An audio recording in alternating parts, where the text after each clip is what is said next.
Paul, take it away. Well, the start of 2010 brought some unusually cold temperatures to Georgia, and with Vidalia onions in the field, farmers were concerned that the extreme cold might have damaged the crop.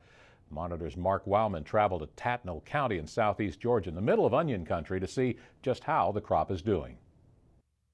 Robert Dasher, along with his extension agent Cliff Reiner, have been busy this year checking the status of the onion crop. Old Man Winter came with a vengeance this year, bringing very low temperatures to the Vidalia onion growing region. Onions do live in the winter, so they are used to some cold. Probably the biggest unknown to this point was how the duration, the 16 or so nights below freezing weather in a row would affect the onion crop. Dasher is not a newcomer to growing the crop. He has been farming all of his life and has seen many hard winters. If I'm not mistaken, my father started around 1940-41, and we've been doing it ever since.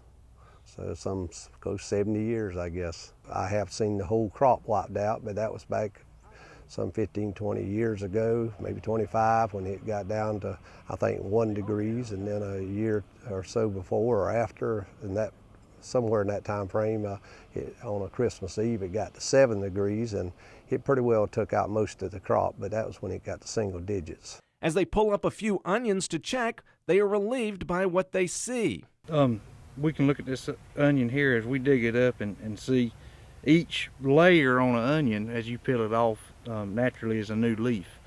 So as long as this newest leaf, we dig them up and cut them in half, and we can look for that newest leaf, and it's still coming, and we don't see any internal damage. We know this onion's in good shape.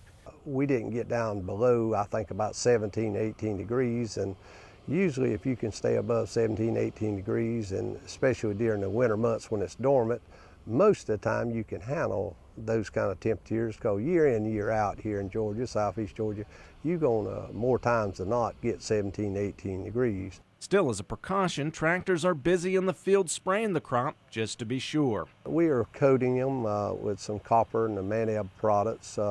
Hopefully we can help heal some of this blistering that they receive from some of these frosty cold mornings, and the temperatures have been down a few mornings in the 17, 18, possibly 19 degree temperature for several mornings, and if we had to have them, I'd rather have these temperatures at this time of the year than maybe late February or early March, because at that time the onions are growing and have a lot more fluids in them, and it seems like if we're going to have cold temperatures, we can fare better maybe in December, early January, when they're more in the dormant stage.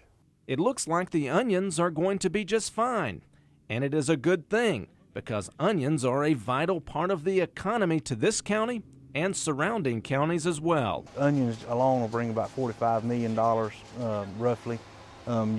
Each year is different than others depending on the acreage, but it's a very big economic boost to our county. This and the poultry industry is really what keeps this county going. So we need to have a good crop every year to keep the county operating good. One crop that has suffered greatly in this county has been the cabbage crop. This field behind me is about to be plowed up, with 1/3 of the crop still left in the field. The cabbage we looked at was a bad time, and they were trying to get that last harvest out of the field and got hit with this cold and basically ruined the rest of that crop. Field after field of winter cabbage looks just like this one. Well, we've got some internal injury on these larger heads, and also the mainly burn. Anytime it gets like this, we can't, it burns these outer layers, and if it gets down, a few layers deep, it's basically a loss. Cliff says the farms harvested what they could out of the fields, but that every head you see left in the field is money lost to the producer.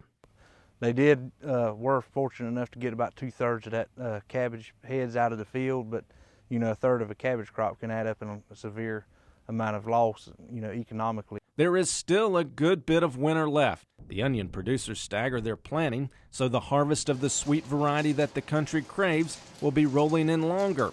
And with cold storage, we will be eating them well into November and December.